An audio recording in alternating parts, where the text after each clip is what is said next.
Hello, Ronald. Thank you for submitting this question to Wyzant Ask an Expert. My name is Amy, and I'm going to try to help you with your question today. It seems that you're looking for some help with a vocabulary assignment. You have 10 words here that you have been asked to put into a full written story. The words are fraternity, solidarity, collective, solitude, lodestone, redemption, pyre, corruption, abyss, and dentention. I think the word is detention here.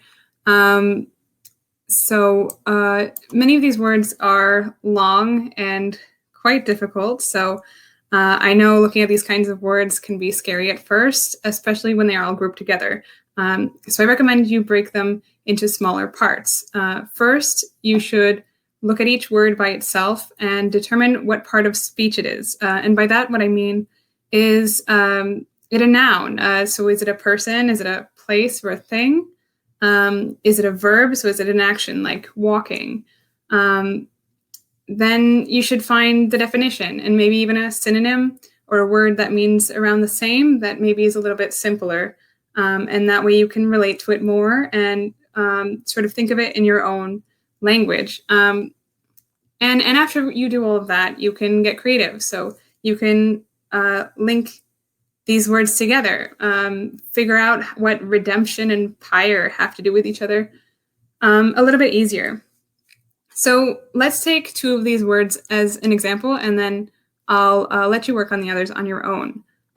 So for example, let's take corruption and detention, and take a little look at whether these are nouns or verbs, how to figure that out, and then figure out how to put them in a sentence together. Okay, so let's look at corruption to start with. So what part of speech is corruption?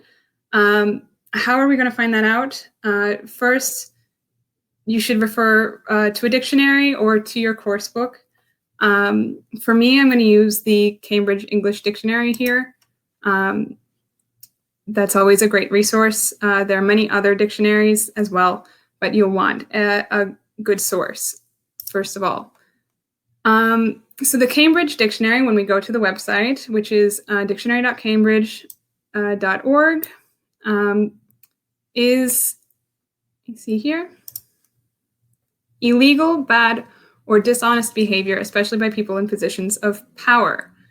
Okay, so that's one sort of better understanding of it. So it's illegal behavior of some kind.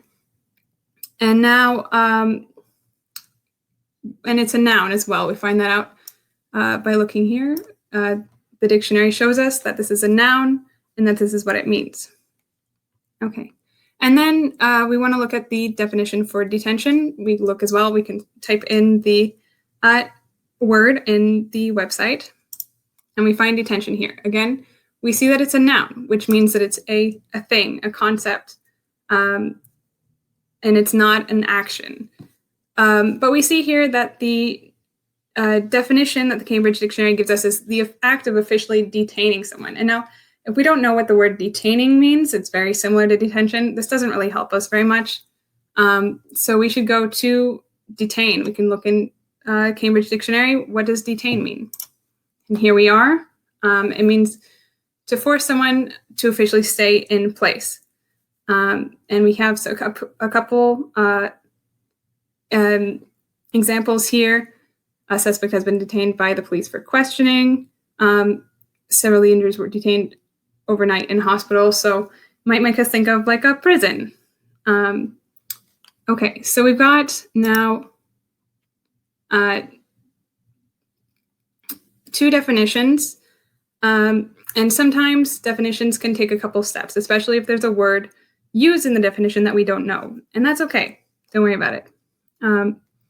And we have these two words now: corruption, which is illegal behavior, especially by people in a position of power. And we have detention, the act of forcing someone officially to stay in place, like a prison. Okay, so can we find a link between these words? That's your next task here. Any illegal behavior can land someone in prison, which is a type of detention. In fact, prisons are often called detention centers. So you already have one link there. I don't want to go further than this because I think it is important for you to complete this assignment on your own. But I think this strategy will help you to complete the assignment.